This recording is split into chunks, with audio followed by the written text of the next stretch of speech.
तो दोस्तों मैं परिचय कराता हूँ। मैं जैसे बताया आपको हल्दीना के स्कूल में हूँ। ये एक थीम बेस्ड स्कूल है जिसकी परिकल्पना राजेश लावण्य साहब ने की और जिसको मूर्त रूप देने में सहगल फाउंडेशन ने महत्वपूर्ण भूमिका निभाई। और ये सारा इनिशिएटिव राजस्थान सरकार के द्वारा ग्रामीण क्षेत्रों में किस तरह से शिक्षा के प्रति जो है बच्चों का जो है रुझान बढ़े, उसके ऊपर जो है सरकार का ये जो है प्रयास कहीं फलीभूत होता दिख रहा है। तो सबसे पहले मैं प्रिंसिपल सर आपका बहुत बहुत स्वागत करता हूँ। क्या शुभ नाम हुआ आपका सर? बनवारी लाल। तो सर बताएं कि इस स्कूल का क्या इतिहास है?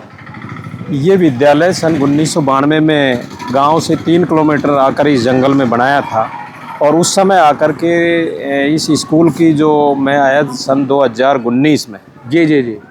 इसकी हालत बिल्कुल जीर्ण शीर्ण थी। सहगल फाउंडेशन के सहयोग से इसको मूर्त रूप दिया गया और आज जो हम ये देख रहे हैं स्कूल की स्थिति, ये वास्तव में सहगल फाउंडेशन का बहुत ही अच्छा योगदान रहा। जिसके कारण इसमें हमारे जो एजुकेशन क्रूज है, एक जहाज के रूप में इसमें हमारे बच्चे पढ़ते हैं एजुकेशन क्रूज में। और इसमें जो इन बच्चों को जो लाभ मिलता है उसके कारण बच्चों का यहाँ नामांकन एकदम से बढ़ा था। सन 2019 में 263 के लगभग थे। उसके बाद में ये 350 हुए, 412 हुए और फिर लास्ट में 503 छात्रों का नामांकन बढ़ गया।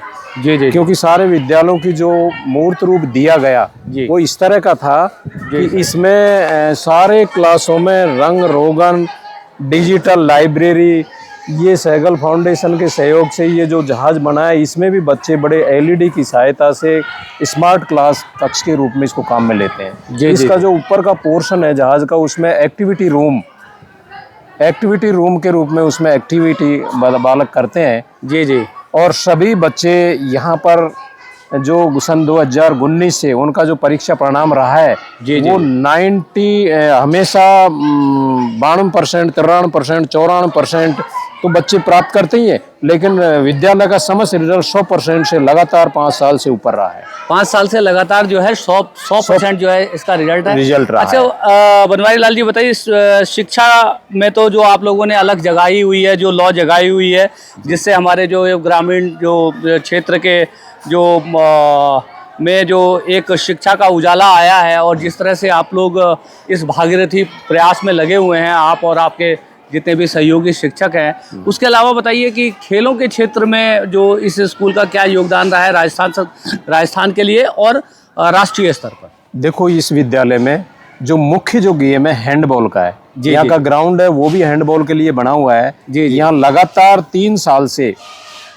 पिछले वर्ष इसमें 2023-24 में 17 बालकों का स्टेट में चयन हुआ हैंडबॉल में। इसके बाद में नेशनल लेवल में एक बालक का यहाँ पर चयन हुआ जो नेशनल स्तर तक खेला। हैंडबॉल के अलावा यहाँ पर कुश्ती में भी बालक जाते हैं। एक बच्चे का हमारा स्टेट लेवल पर कुश्ती में चयन हुआ, बालिका भी कुश्ती में स्टेट लेवल पर पहुंची। और यहाँ की जो मेन जो गेम है वो हैंडबॉल का है। उसी में हर साल कोई न कोई बच्चे, बालक बालिका दोनों का चयन हो जाता है। स्टेट लेवल में तो जाते ही हैं, लेकिन 1-2 बच्चे नेशनल लेवल पर भी पहुंच जाते हैं। कितनी संख्या यहाँ पे लड़कियों की कितनी संख्या है? लड़कियों की इस समय 180 बालिकाएं हैं। 180 बालिकाएं हैं। और किस स्ट्रीम में सबसे ज्यादा है लड़कियां? सबसे ज्यादा एग्रीकल्चर सब्जेक्ट में।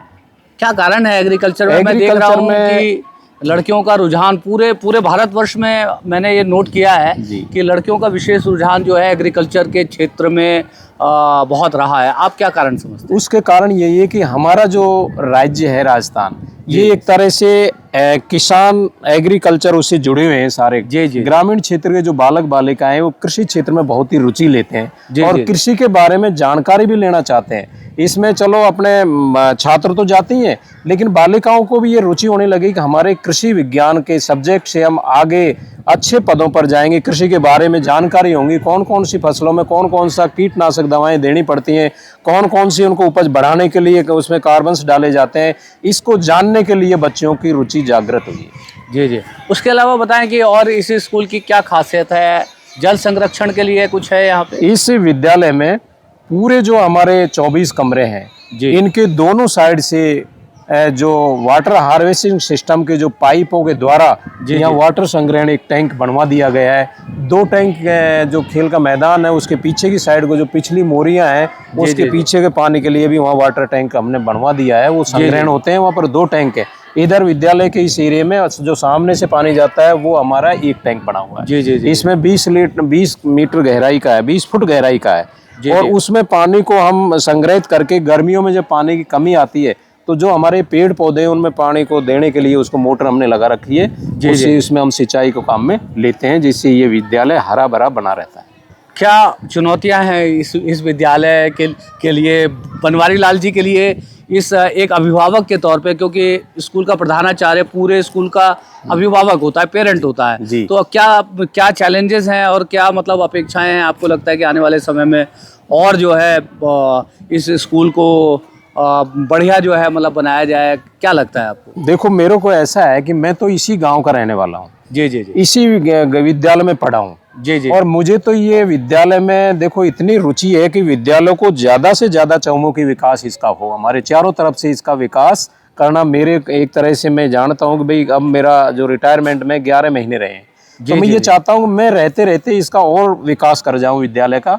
अभी मैंने सहगल फाउंडेशन के सहयोग से ये डिजिटल लाइब्रेरी जी जो उसका निर्माण करवाया है, गांव वालों से ये थी मेरी वो, भाई गांव वाले 50,000 रुपये जमा कराएं चंदे के कारण लेकर के, और उसको सहगल फाउंडेशन या अपने खाते में जमा करा दें, जिससे हम 22 लाख रुपए का लगभग 10 कंप्यूटर, डिजिटल लाइब्रेरी और ये जो हमारे प्रोजेक्ट लगे हुए हैं सौर ऊर्जा के प्रोजेक्ट, जी इनको हम यहाँ लगवा देंगे।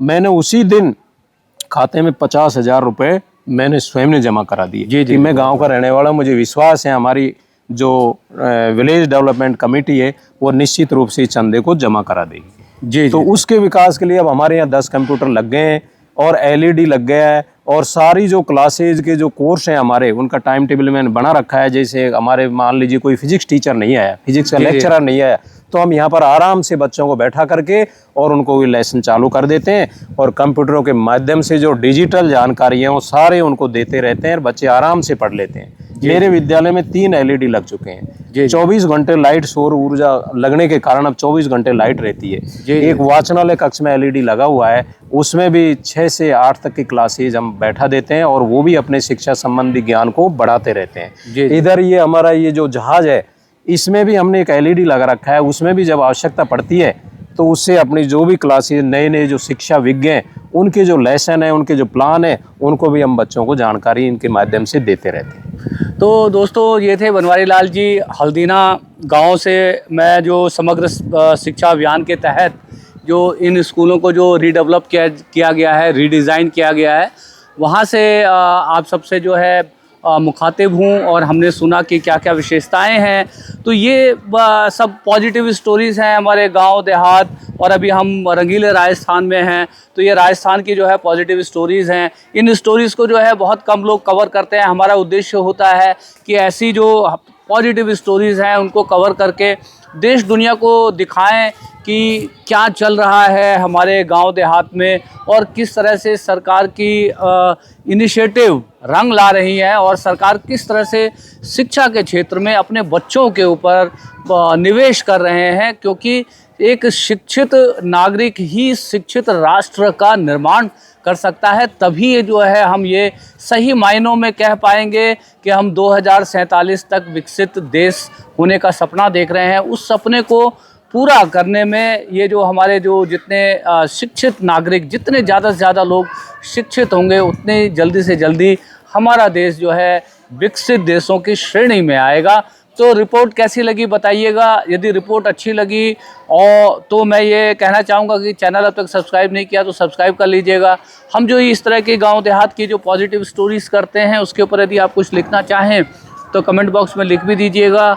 और यदि आपको लगे कि ये जो हमारे साथ बनवारी लाल जी हैं, बनवारी लाल जी के साथ इतने सारे शिक्षक हैं जो अपनी जो है दिन रात यहाँ पर शिक्षा के क्षेत्र में अपना काम करने के लिए अपनी ऊर्जा लगा रहे हैं, तो वो जिस तरह से जो है ये सभी लोग मिल कर के जो एक भागीरथी प्रयास कर रहे हैं, ये भागीरथी प्रयास देश दुनिया तक दूर दूर तक पहुँचे। तो इस तरह के वीडियोस को शेयर करके दूर दूर तक जो है पहुंचाइएगा। आप सभी का दिन शुभ हो। हरे कृष्णा।